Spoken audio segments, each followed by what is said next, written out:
Good evening and welcome to closing report. ఈరోజు మార్కెట్లో ఒక స్టడీ క్లోజింగ్ చూస్తున్నాము.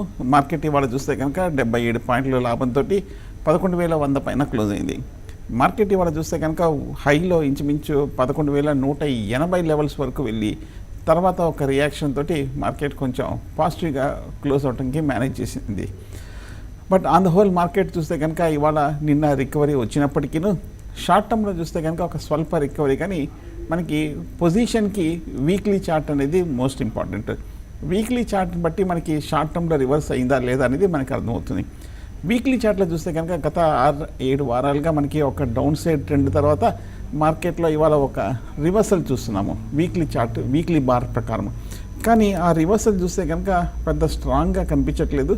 మార్కెట్ ఓవరాల్గా చూస్తుంటే కనుక ఒక టెక్నికల్గా ఒక స్వల్ప రికవరీగానే కనిపిస్తుంది తప్ప కానీ పూర్తిగా ట్రెండ్ మటుకు ఏమాత్రం మారినట్టుగా కనిపించట్లేదు. సో ఇదొక జస్ట్ ఒక రిలీఫ్ ర్యాలీగా అనుకోవచ్చు. మార్కెట్లో చూస్తే కనుక ఓవర్ సోల్డ్ పొజిషన్ నుంచి మార్కెట్ ఒక రికవరీ కనిపిస్తుంది తప్ప కానీ ట్రెండ్ అయితే ఇంకా రివర్స్ అయినట్టు కనిపించట్లేదు. మార్కెట్ ఇవాళ క్లోజింగ్ బట్టి చూస్తుంటే బహుశా వచ్చే వారం కూడా మార్కెట్ ఒక స్వల్ప రికవరీ కంటిన్యూ అయ్యే అవకాశాలు కనిపిస్తుంది. రికవరీ తర్వాత ఒక 1 or 2 days తర్వాత మార్కెట్ మళ్ళీ ఒక కన్సాలిడేషన్లోకి వెళ్ళే అవకాశాలు కనిపిస్తుంది.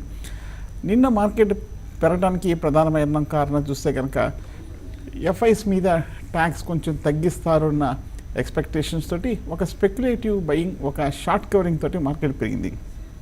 కానీ రానున్న రోజుల్లో చూడాలి, ఏదన్నా గవర్నమెంట్ ఏదైనా కొంచెం ఒక నిర్ణయం కనుక ఎఫ్ఐస్ విషయంలో కనుక పాజిటివ్గా తీసుకుంటే అప్పుడు మార్కెట్లో ర్యాలీ వచ్చే అవకాశాలు కనిపిస్తుంది. లేదంటే ఆన్ ద హోల్ ఇదొక్కటే అంశమే కాకుండా మార్కెట్లో మనకి వేరే అంశాలు కూడా ఉన్నాయి కాబట్టి ఎకానమీ స్లోడౌన్ గురించి కానీ లేదంటే కనుక కార్పొరేట్ రిజల్ట్స్ ఇవన్నీ కూడా మేజర్ ఫ్యాక్టర్స్ ఉన్నాయి కాబట్టి అవన్నీ మార్కెట్ని నెక్స్ట్ వీక్ మూమెంట్ని డ్రైవ్ చేసే అవకాశాలు కనిపిస్తుంది. బట్ ఆన్ ద హోల్ చూస్తే కనుక జస్ట్ ఒక కన్సాలిడేషన్ లేకుండా ఈ వారము మార్కెట్లో వీక్లీ చార్ట్లో ఒక బౌన్స్ బ్యాక్ చూస్తున్నాము. ఓవరాల్గా ట్రెండ్లో మటుకు ఎటువంటి మార్పు కనిపించలేదు. ఇండికేటర్స్ ఇంకా నెగిటివ్గానే కనిపిస్తుంది. ఇన్ఫ్యాక్ట్ మూవింగ్ యావరేజెస్ కింద, short term moving average 20 and 50 కింద చాలా తక్కువ, చాలా దిగువన ట్రేడ్ అవుతుంది కాబట్టి అండర్లైనింగ్ ట్రెండ్ ఇంకా బాగా వీక్గానే ఉందనుకోవచ్చు. ఈ వీక్ టు కన్సాలిడేషన్ ట్రెండ్లో మార్కెట్లో కొన్ని స్టాక్స్ స్పెసిఫిక్ మూమెంట్స్ వచ్చే అవకాశాలు కనిపిస్తుంది.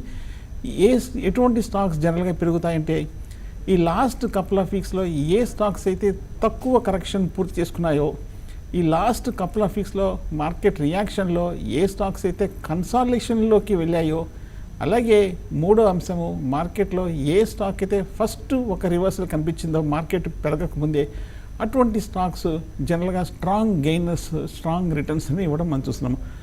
కొన్ని స్టాక్స్ చూస్తే కనుక for example Hindustan Unilever, Infosys లాంటి స్టాక్స్ చూస్తే మార్కెట్ రియాక్షన్లో కూడా నిలకడగా ఉన్నాయి. మార్కెట్ కరెక్ట్ అయ్యి రికవర్ అయ్యే లోపల అవి ట్రెండ్ మారాయి కాబట్టి జనరల్గా అటువంటి స్టాక్స్ స్ట్రాంగ్ రిటర్న్స్ అనేది ఇస్తుంది. ఇవాళ ఒకసారి మనం నిఫ్టీ కాంపోనెంట్స్ చూద్దాం ఎలా పెర్ఫామ్ చేశాయని. నిఫ్టీ నెక్స్ట్ 50 చూస్తే కనుక 0.7% వరకు పెరిగింది. మిడ్ క్యాప్ ఒక 1% వరకు పెరిగింది. స్మాల్ క్యాప్ ఒక 1% పెరిగింది. అలాగే బ్యాంక్ స్టాక్స్లో చూస్తే కనుక పిఎస్యు బ్యాంక్స్ నెగటివ్లో క్లోజ్ అయింది. అలాగే ప్రైవేట్ బ్యాంక్స్ 1.2% వరకు పెరిగింది. ఎన్బిఎఫ్సిస్ స్ట్రాంగ్ రికవరీ వచ్చింది 1.5% వరకు. ఆటో స్టాక్స్ ఇవాళ స్ట్రాంగ్ బౌన్స్ బ్యాక్ చూసాము 2% వరకు. సో ఆటో ఈ మధ్య చూస్తే కనుక రికవరీ అవ్వడానికి ప్రధానమైన కారణము వాల్యుయేషన్స్ బాగా తగ్గడంతో, పైగా మనకి ఈ సెక్టర్ కొంచెం బాటమ్ అవుట్ అయిపోయినట్టు కొంచెం వార్తలు రావటము, అలాగే మనకి మన వడ్డీ రేట్లు కూడా బాగా తగ్గించడం లాంటిది ఆటో సెక్టర్కి కొంచెం పాజిటివ్ స్వాప్స్ ఉండడంతో మనకి ఆటో స్టాక్స్లో ఒక భారీ ర్యాలీ అనేది 2 రోజులుగా కనిపించింది. ఎఫ్ఎంసీజీ ఒక 0.6% వరకు పెరిగింది. ఐటీ ఒక స్వల్ప రియాక్షన్. ఐటీ చూస్తే కనుక ఈ మధ్యకాలంలో లాస్ట్ 3-4 వారాలుగా డాలర్ బాగా కొంచెం పెరిగింది. లోయర్ రేట్ నుంచి కొంచెం ఒక కరెక్షన్ కన్సాలిడేషన్లోకి డ్యూ ఉంది. సో ఐటీ స్టాక్స్ని కూడా చూస్తే కనుక ఇన్ఫోసిస్, టీసీఎస్, హెచ్సిఎల్ టెక్నాలజీస్ ఇవన్నీ కూడా బాగా పెరిగి రెసిస్టెన్స్ లెవెల్స్కి వచ్చాయి కాబట్టి ఒక స్వల్ప రియాక్షన్కి గురయ్యే అవకాశాలు కనిపిస్తుంది వచ్చే వారం కూడా. ఇవాళ ఒకసారి మన యాజ్ యూజువల్ ఫస్ట్ నిఫ్టీలో ఉన్న టాప్ 5 గెయినర్స్ చూద్దాం, టాప్ 5 లూసెస్ చూద్దాం. వాటిలో ఒక టెక్నికల్ పొజిషన్, వాటిని షార్ట్ టర్మ్లో ఏ విధంగా పొజిషన్ తీసుకోవచ్చు, ఎంట్రీ, ఎగ్జిట్, హోల్డ్. ఆ తర్వాత మామూలుగా రెగ్యులర్ కొంచెం ఇన్వెస్ట్మెంట్ స్టాక్స్కి విశ్లేషణ చూద్దాం ఫండమెంటల్గా టెక్నికల్గా. ఇవాళ first top gainer of the day చూస్తే కనుక ఇవాళ భారీగా పెరిగిన stock India bulls housing finance. India bulls housing finance ఈ మధ్యకాలంలో బాగా భారీగా పడింది హైయర్ రేట్ నుంచి. అలాగే లాస్ట్ 2 రోజులుగా చూస్తే కనుక కొంచెం స్ట్రాంగ్ రికవరీ కూడా కనిపించింది. ఇండియా బుల్స్ హౌసింగ్ ఫైనాన్స్ చూస్తే కనుక బాగా వాలటైల్ మూమెంట్. ఇవాళ ఇంచుమించు ఒక 14% వరకు పెరిగింది ఇండియా బుల్స్ హౌసింగ్ ఫైనాన్స్. 510 రూపాయల్లో క్లోజ్ అయింది India bulls housing finance. So టెక్నికల్గా చూస్తే కనుక ఇండియా బుల్స్ హౌసింగ్ ఫైనాన్స్ ఇది కూడా ఒక భారీ పతనం తర్వాత ఒక స్ట్రాంగ్ రికవరీ అనేది కనిపించింది. ఒక లాస్ట్ 1 వీక్గా చూస్తే కనుక ఒక massive down side break down pattern తర్వాత ఈ వారంలో చూస్తే కనుక ఒక ఇన్స్టెంట్ రికవరీ కనిపించింది. ఓవరాల్గా మనకి లాస్ట్ కపుల్ ఆఫ్ మంత్స్గా చూస్తే కనుక 500-480 రూపాయల దగ్గర గట్టి సపోర్ట్ ఉంది. ఆ సపోర్ట్లోంచి రికవరీ అవడంతో ఇండియా బుల్స్ హౌసింగ్ ఫైనాన్స్లో ఒక స్వల్ప రికవరీ వచ్చే అవకాశాలు కనిపిస్తుంది. కానీ ఒక మేజర్ అప్ ట్రెండ్ అయితే ర్యాలీ అయితే అంతగా అనిపించట్లేదు, ఎందుకంటే ఈ స్టాక్లో కూడా పెద్దగా కన్సాలిడేషన్ జరగలేదు కాబట్టి. అలాగే next top gainer of the day చూస్తే కనుక ఇవాళ ఏషియర్ మోటార్స్. ఏషియర్ మోటార్స్ చూస్తే కనుక ఓవరాల్గా ఒక స్ట్రాంగ్ కంపెనీ ఏషియర్ మోటార్స్. మనకి ఓవరాల్గా ఒక హై క్వాలిటీ కంపెనీ ఏషియర్ మోటార్స్. ఈ స్టాక్ చూస్తే కనుక ఈ మధ్యకాలంలో 21,000 నుంచి 16,000 వరకు భారీగా పడి ఇప్పుడు కొంచెం ఈ వారంలో ఒక స్ట్రాంగ్ రికవరీ అనేది కనిపించింది ఏషియర్ మోటార్స్లో. ఏషియర్ మోటార్స్లో ఓవరాల్గా చూస్తే కనుక టెక్నికల్గా ఈ లెవెల్లో కొంచెం నిలబడుతున్నట్టు కనిపించింది. కొంచెం ఒక బౌన్స్ బ్యాక్ ఇంకా ఫర్దర్ అవకాశాలు కనిపిస్తుంది. వాల్యుయేషన్ చూస్తే కనుక రీజనబుల్గానే కనిపిస్తుంది. అలాగే ఇది ఆల్మోస్ట్ ఒక డెట్ ఫ్రీ కంపెనీ అనుకోవచ్చు ఏషియర్ మోటార్స్. అలాగే లాస్ట్ కపుల్ ఆఫ్ క్వార్టర్స్ కూడా చూస్తే కనుక స్ట్రాంగ్ గ్రోత్ లేనప్పటికీ ఒక స్టడీ మంచి ప్రాఫిట్స్ ఇస్తున్న కంపెనీ ఏషియర్ మోటార్స్. ఈక్విటీ కూడా చూస్తే కనుక తక్కువనేది, అలాగే డెట్ కూడా చూస్తే కనుక ఆల్మోస్ట్ తక్కువ అనుకోవచ్చు. సో పెద్ద డెట్ కూడా లేదనుకోవచ్చు. సో ఓవరాల్గా స్ట్రాంగ్గా ఉంది ఏషియర్ మోటార్స్. అలాగే next top gain of the day చూస్తే కనుక టైటాన్ బడ్జెట్ తర్వాత భారీగా క్రాక్ అయింది గోల్డ్ మీద కొంచెం ట్యాక్స్ పట్టడంతో. బట్ ఓవరాల్గా టైటాన్ చాలా స్ట్రాంగ్ స్టాక్. లాస్ట్ ఒక 6 మంత్స్గా చూస్తే కనుక లాస్ట్ 1 ఇయర్గా కూడా చూస్తే కనుక బాగా అవుట్ పెర్ఫార్మ్ చేసిన స్టాక్ 1350 రూపాయల వరకు వెళ్ళి బడ్జెట్ తర్వాత ఒక సడన్ స్లంప్ అనేది రావడం మనం చూస్తున్నాము టైటాన్. టెక్నికల్గా చూస్తే కనుక ఫస్ట్ టైటాన్ మనకి 1350 నుంచి 1000 రూపాయల వరకు పడి లాస్ట్ ఒక 3-4 వారాలుగా ఇంచుమించు 1050 దగ్గర కన్సాలిడేషన్ అయింది. కన్సాలిడేషన్ అనంతరం టైటాన్ ఈ వీక్లో ఒక స్ట్రాంగ్ క్లోజింగ్ చూస్తున్నాము. టెక్నికల్గా చూస్తే కనుక కరెక్షన్ పూర్తి అయినట్టు కనిపిస్తుంది. 1050 దగ్గర షార్ట్ టర్మ్లో పాజిటివ్గా కనిపిస్తుంది. కాబట్టి టైటాన్ని ఒక కాషియస్గా బై చేయొచ్చు. 1050-1060 దగ్గర బై చేస్తే 1040 కింద అంటే ఒక 2% మించకుండా ఇనిషియల్ స్టాప్ లాస్ పెట్టుకోవచ్చు. సో టెక్నికల్స్లో ఒక అడ్వాంటేజ్ అంటే ఒకసారి స్టాక్ ప్రైస్ పెరిగినప్పుడు ఎంట్రీ కూడా ఎగ్జిట్ కూడా ఎంబడే మీరు చాలా టైటన్ చేసుకుంటూ వెళ్తారు. సో టెక్నికల్స్లో ఏంటంటే మనకి ఎంట్రీ కన్నా ఫస్ట్ ఎగ్జిట్ క్లారిటీ వస్తుంది, ఎగ్జిట్ మీద ప్రయారిటీ వస్తుంది. ఎందుకంటే టెక్నికల్ స్కూల్ థియరీ ప్రకారము capital protection, risk management most important. ఎందుకంటే టెక్నికల్స్ థియరీ ప్రకారము ఆ ట్రేడర్ కానీ ఇన్వెస్టర్ కానీ వాళ్ళ క్యాపిటల్ని ప్రొటెక్ట్ చేయాలి, ఆ గేమ్లో ఉండాలనేది ప్రధానమైన లక్ష్యము. సో ఎగ్జిట్ తెలియకుండా ఎంట్రీ ఒకటి చేసుకుంటే ఒకసారి ఈ మధ్య జరిగినట్టు మార్కెట్ క్రాషెస్లో చాలామంది ఇన్వెస్టర్స్ లాస్ అయిపోయి ప్రమాదం ఉంది కాబట్టి so entry exit most important. So Titan 1050-1060 లెవెల్స్లో తీసుకుంటే 1040 కింద స్టాప్ లాస్ పెట్టుకొని ఒకవేళ కొంచెం ఒక 5% అలా పెరిగితే మీ స్టాప్ లాస్ కూడా ఎంట్రీ ప్రైస్కే తీసుకొచ్చేయాలి. ఒకవేళ ఏదైనా సడన్గా రివర్స్ అవుతే ప్రాఫిట్లోనూ బుక్ చేసుకోవచ్చు, అలాగే రిస్క్ లేకుండా బయటపడవచ్చు. అలాగే ఒకసారి ఓవరాల్గా టైటాన్ ఒకసారి చూస్తే కనుక ఇందాక చెప్పినట్టు ఒక మంచి కంపెనీ, స్ట్రాంగ్ గ్రూప్కి చెందిన కంపెనీ, మంచి డివిడెంట్ ఇస్తున్న company Titan. But valuations point of view చూస్తే కనుక అంత చీప్గా కనిపించట్లేదు. పడిన తర్వాత కూడా రీజనబుల్గానే కనిపిస్తుంది, అంత అట్రాక్టివ్గా కనిపించట్లేదు వాల్యుయేషన్. బట్ కానీ ఓవరాల్గా ప్రాఫిట్స్ కూడా చూస్తే కనుక లాస్ట్ కపుల్ ఆఫ్ క్వార్టర్స్ స్థిరమైన స్టడీ ప్రాఫిట్స్ అనేది రావటం మనం చూస్తున్నాం. ఈక్విటీ చూస్తే మరీ తక్కువ లేదు, ఎక్కువ లేదు, పర్వాలేదు. అలాగే డెట్ కూడా కొంచెం కనిపిస్తుంది టైటాన్లో. బట్ ఓవరాల్గా డెట్ ఉన్నప్పటికీ స్ట్రాంగ్ కంపెనీ కాబట్టి ఓవరాల్గా స్ట్రాంగ్ స్టాక్ అనుకోవచ్చు. అలాగే నెక్స్ట్ స్టాక్ చూస్తే కనుక ఇవాళ పెరిగిన దాంట్లో మారుతి ఈ మధ్య బాగా బీట్ అండ్ డౌన్ అయిన విషయం మనకు తెలిసిందే. ఎందుకంటే ఆటోమొబైల్ సేల్స్ డేటా అంత పాజిటివ్గా రాకపోవడంతో మారుతిలో కూడా ఒక స్ట్రాంగ్ రియాక్షన్ వచ్చింది. లాస్ట్ వీక్ చూస్తే కనుక ఇన్ఫ్యాక్ట్ ఆటోమొబైల్ స్టాక్ గురించి సెక్టర్ అనాలిసిస్ చాలా నెగిటివ్గా రావడం మనం చూస్తున్నాము. కానీ టెక్నికల్గా చూస్తే కనుక ఆ న్యూస్ వచ్చిన తర్వాత అందరూ నెగిటివ్గా ఉన్నప్పుడు, పెసిమిస్టిక్ అవుట్లుక్ ఉన్నప్పుడు సడన్గా స్టాక్ ప్రైస్లు కూడా బాగా బౌన్స్ బ్యాక్ అయిపోయి రికవరీ అయినాయి. ఈ మధ్య చూస్తే కనుక మారుతి 7,500 రూపాయల నుంచి 5,500 రూపాయల వరకు పడి ఈ వారంలో ఒక స్ట్రాంగ్ రివర్సల్ అనేది కనిపిస్తుంది టెక్నికల్గా. సో షార్ట్ టర్మ్లో చూస్తే కనుక మారుతి పాజిటివ్గా కనిపిస్తుంది.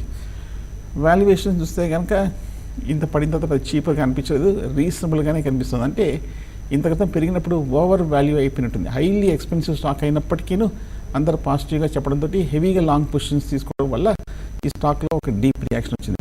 పెద్ద కంపెనీ కాబట్టి, స్ట్రాంగ్ కంపెనీ కాబట్టి, డెట్ ఫ్రీ కంపెనీ, అలాగే మంచి డివిడెంట్ ఇస్తున్న కంపెనీ మారుతి. సో ఓవరాల్గా మారుతి చూస్తే కనుక ప్రాఫిట్స్ కూడా కన్సిస్టెంట్గా స్టడీగా కనిపిస్తుంది. కొంచెం ఫ్లాట్గా ఉన్నప్పటికీ పోయిన క్వార్టరు, బట్ ఓవరాల్గా స్థిరమైన ప్రాఫిట్. ఈక్విటీ కూడా కొంచెం హైయర్ సైడ్, బట్ పెద్ద కంపెనీ కాబట్టి ఎక్కువ ఇన్స్టిట్యూషనల్ హోల్డింగ్ కూడా ఉంటుంది, debt free company. So Maruti short టర్మ్లో కొంచెం పాజిటివ్గా కనిపిస్తుంది. అలాగే next top gainer of the day ఇవాళ చూస్తే కనుక బజాజ్ ఫిన్సర్వ్. సో ఓవరాల్గా బజాజ్ ఫైనాన్స్, బజాజ్ ఫిన్సర్వ్ మనకి అంతక్రిత ర్యాలీలో బాగా అవుట్ పెర్ఫామ్ చేసిన సంగతి మనకి తెలిసిందే. ఇవాళ చూస్తే కనుక బజాజ్ ఫిన్సర్వ్ 2.5% పైగా పెరిగింది బజాజ్ ఫిన్సర్వ్. ఎన్బిఎఫ్సిస్ కూడా స్టడీగా పెర్ఫామ్ చేస్తోంది. ఈ మధ్య బజాజ్ ఫిన్సర్వ్ 8,600 నుంచి 7,000 రూపాయల వరకు పడింది బజాజ్ ఫిన్సర్వ్. సో ఈ లెవెల్లో చూస్తే కనుక పాజిటివ్గా కనిపిస్తుంది. టెక్నికల్గా కొంచెం బౌన్స్ బ్యాక్ అయ్యే అవకాశాలు కనిపిస్తుంది. కాకపోతే వాల్యుయేషన్స్ కూడా ఈ స్టాక్లు అంతా ఇంకా అట్రాక్టివ్గా, చీపర్గా కనిపించలేదు. అంటే దీని అర్థం పడగక ముందు మరీ హై వాల్యుయేషన్స్కి వెళ్ళిపోయినట్టుంది. అయినప్పటికీ స్ట్రాంగ్ అవుట్లుక్ చెప్పడంతో ఈ స్టాక్లో హెవీ బయింగ్ వచ్చి మళ్ళీ ఇప్పుడు సడన్గా ఒక రియాక్షన్ అనేది రావటం మనం చూస్తున్నాం. సో బజాజ్ ఫిన్సర్వ్, బజాజ్ ఫైనాన్స్ రెండు మంచి స్టాక్సే. కాకపోతే టెక్నికల్గా కొంచెం పాజిటివ్గా కనిపిస్తుంది. ఫండమెంటల్గా చూస్తే కనుక ఈ రెండు స్టాక్స్ కొంచెం హై ప్రైస్ ఉన్నట్టు కనిపిస్తుంది, Bajaj finance and Bajaj Finserv. So might be short టర్మ్లో ఒక చిన్న బౌన్స్ బ్యాక్ లాంటిది వచ్చే అవకాశాలు కనిపిస్తుంది. బట్ కానీ ఈ స్టాక్ పొజిషన్కి తీసుకోవాలంటే అంత స్ట్రాంగ్ ట్రెండ్ అయితే ఇంకా రాలేదు కాబట్టి కొంచెం ఒక మైనర్ రిలీఫ్ ర్యాలీ ఎక్స్పెక్ట్ చేయొచ్చు. అలాగే టాప్ లూజర్స్ ఒకసారి చూద్దాం. మనం టాప్ 5 లూజర్స్ చూస్తే ఇవాళ top loser of the day Yes Bank. ఇంచుమించు 8% వరకు పడింది. మార్కెట్ ఇంత భారీగా పెరిగి ప్రైవేట్ బ్యాంక్స్ అన్నీ కూడా ఇవాళ బాగా అవుట్ పెర్ఫామ్ చేసినప్పటికీ ఎస్ బ్యాంక్ ఇవాళ 8% వరకు పడి రీసెంట్ లోస్ 80 రూపాయలకి మళ్ళీ తిరిగి రావడంతో డెఫినెట్గా సంథింగ్ రాంగ్ అని అనుకోవచ్చు. ప్రస్తుతానికి 80 రూపాయల దగ్గర సపోర్ట్ ఉంది. 80 కనుక బ్రేక్ అయిందంటే షార్ట్ టర్మ్లో మరింత వీక్గా ఉండే అవకాశాలు కనిపిస్తుంది. Next top lose of the day 3.5% వరకు పడింది సిప్లా. మొన్న రిజల్ట్ వచ్చింది. రిజల్ట్ మిక్సర్గా పాజిటివ్గా రియాక్ట్ అయింది స్టాక్ ప్రైస్. కానీ లాస్ట్ 2 రోజులుగా చూస్తే కనుక సిప్లాలో మళ్ళీ వీక్ ట్రెండ్ చూస్తున్నాము. 500 రూపాయల కింద క్లోజ్ అవడంతో సిప్లాలో వీక్నెస్ కనిపిస్తుంది. టెక్ మహేంద్ర 2.5% వరకు పడింది. 663 రూపాయల్లో క్లోజ్ అయింది. సో ఈ మధ్య టెక్ మహేంద్రాలో కూడా బాగా వీక్గా ట్రేడ్ అవుతుంది. ఇన్ఫ్యాక్ట్ ఐటీ స్టాక్స్లో బాగా వీకెస్ట్ స్టాక్ టెక్ మహేంద్ర అనుకోవచ్చు.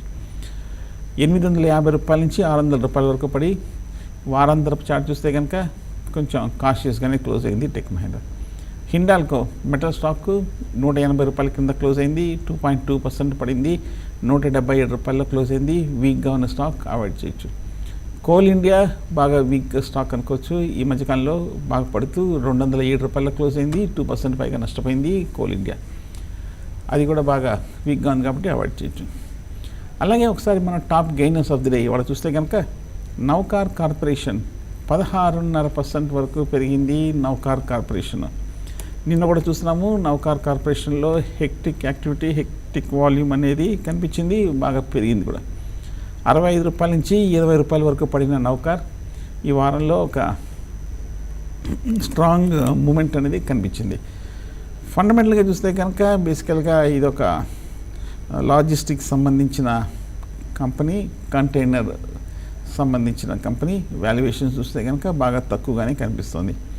కానీ ఒకసారి ప్రాఫిట్స్ పాయింట్ ఆఫ్ వ్యూలో చూస్తే కనుక నవకార్ కార్పొరేషను మోడెస్ట్ తక్కువ ప్రాఫిట్స్ అనేది పోస్ట్ చేయడం మనం చూస్తున్నాము నవకార్ కార్పొరేషన్. అలాగే ఒకసారి ఈక్విటీ చూస్తే కొంచెం ఎక్కువగా ఉంది, డెట్ కూడా కొంచెం కనిపిస్తుంది. సో ఒక టెక్నికల్గా రికవరీ అనుకోవచ్చు, షార్ట్ టర్మ్ రికవరీ అనుకోవచ్చు.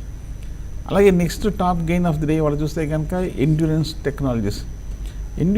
టెక్నాలజీస్ చూస్తే కనుక ఇవాళ 14% వరకు పెరిగింది ఎండ్యూరెన్స్. ఈ మధ్యకాలంలో భారీగా పడింది, ఇంచుమించు 1,300 రూపాయల నుంచి 800 రూపాయల వరకు పడింది ఎండ్యూరెన్స్ టెక్నాలజీస్. పడిన తర్వాత ఈ స్టాక్ ఇవాళ చూస్తే కనుక ఒక minor recovery, over sold position నుంచి పెరిగింది అనుకోవచ్చు ఎండ్యూరెన్స్ టెక్నాలజీస్.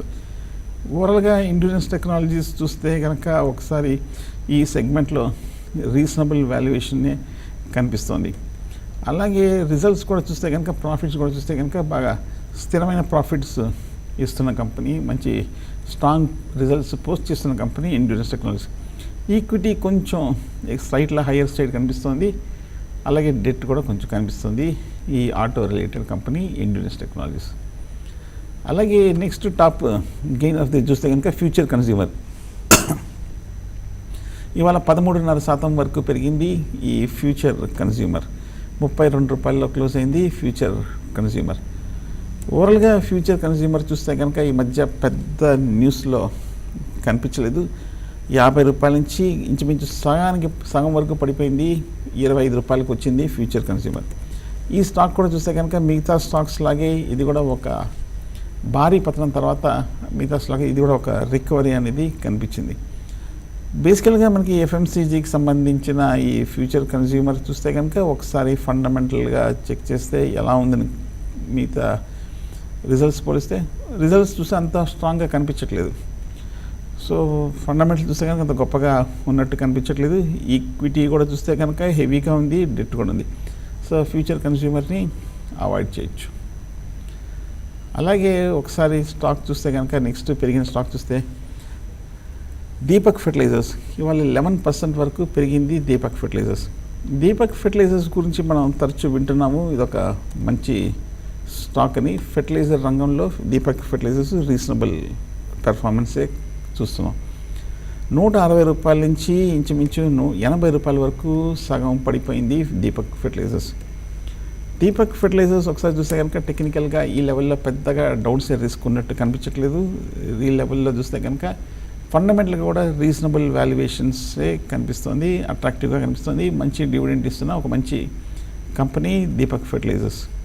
ఈ సెగ్మెంట్లో చూస్తే కనుక దీపక్ ఫెర్టిలైజర్స్ మిగతా స్టాక్స్తో పోలిస్తే మంచి వాల్యుయేషన్స్ పాయింట్ ఆఫ్ వ్యూలో పాజిటివ్గా కనిపిస్తుంది. మొన్న రిజల్ట్ లాస్ట్ 2 క్వార్టర్లు డిసప్పాయింట్ చేయడంతో స్టాక్లో బాగా పడింది. బట్ ఓవరాల్గా ప్రాఫిట్స్ ఇస్తున్న కంపెనీ. ఓవరాల్గా లాస్ట్ కపుల్ ఆఫ్ క్వార్టర్స్ చూస్తే కనుక మంచి ప్రాఫిట్సే కనిపిస్తుంది. అలాగే ఈక్విటీ కూడా చూస్తే కనుక మరి తక్కువ లేదు, కొంచెం హైయర్ సైడ్, కాకపోతే డెట్ కనిపిస్తుంది. సో డెట్ అనేది ఒక మేజర్ ఇష్యూ అనే సంగతి మనకి తెలిసిందే. అలాగే next top gainers of the day చూస్తే కనుక ఇవాళ సుజ్లాన్ పెన్నీ స్టాక్, ఇది అవాయిడ్ చేయొచ్చు ఈ స్టాక్ని. అలాగే సెంచరీ ప్లైబోర్డ్స్, ఈ స్టాక్ చూస్తే ఇవాళ 9% పెరిగింది, 126 రూపాయల్లో క్లోజ్ అయింది. మదర్సన్ సుమి వీక్ స్టాక్ ఇవాళ 8% బౌన్స్ అయింది. శారదా క్రాప్కెమ్ మంచి స్టాక్, ఇది 8% వరకు పెరిగింది. ఫోర్స్ మోటార్స్ గుడ్ స్టాక్, ఇది 8% వరకు పెరిగింది. హిమాద్రి స్పెషాలిటీ 7.5% పెరిగింది. ఇన్ఫీబీమ్ అవెన్యూస్ ఈ మధ్య బాగా పడిన స్టాక్, ఇవాళ 7.5% పెరిగింది.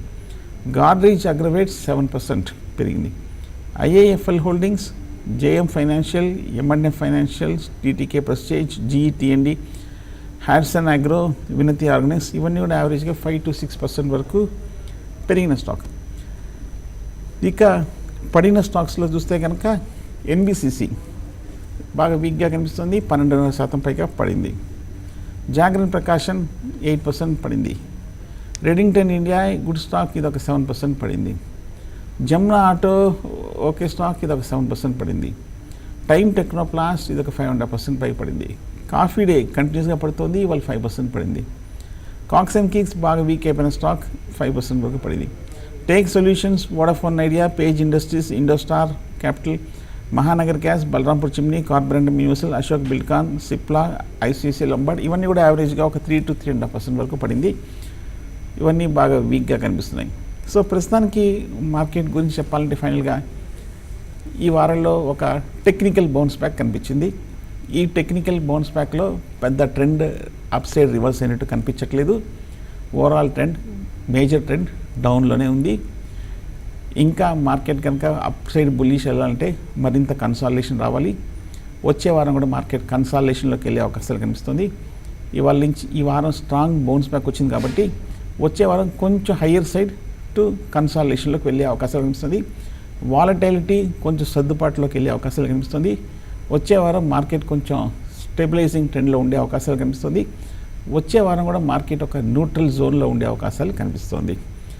వచ్చే వారం మార్కెట్ నా ఉద్దేశం 11,200, 11,000 మధ్యన ఒక ట్రైట్ రేంజ్లో మూవ్ అయ్యే అవకాశాలు కనిపిస్తుంది. కొంచెం మార్కెట్ కొంచెం సెటిల్ అవ్వాల్సిన అవసరం వచ్చే వారం ఉంది.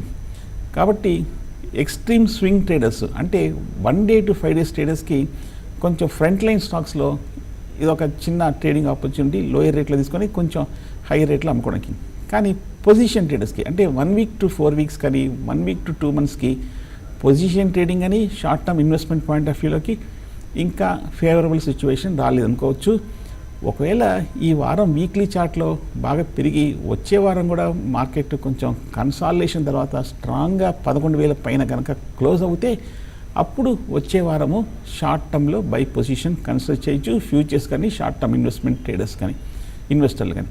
సో కాబట్టి లాంగ్ పొజిషన్ ఇంకా నా ఉద్దేశం అవాయిడ్ చేయడం మంచిది. Might be 1 to 5 days traders అయితే స్ట్రిక్ట్గా స్టాప్ లాస్ పెట్టుకొని లాంగ్ పొజిషన్స్ కంటిన్యూ చేయొచ్చు. షార్ట్ ట్రేడర్స్ ముఖ్యంగా పుట్స్ కొనే వాళ్ళు అవాయిడ్ చేయొచ్చు. ఎందుకంటే మార్కెట్ ఈ రికవరీతో పెద్దగా పడే సూచనలు కూడా కనిపించట్లేదు. ఎందుకంటే సైడ్ వేస్లోకి వెళ్ళే అవకాశాలు కనిపిస్తుంది వచ్చేవారం. So on the whole market వచ్చేవారం కన్సాలిడేషన్ అనుకోవచ్చు, కొంచెం సర్దుబాటు దిశలో వెళ్ళే అవకాశాలు కనిపిస్తుంది. Thank you very much. ఇది ఇవాళ క్లోజింగ్ రిపోర్ట్. Thank you.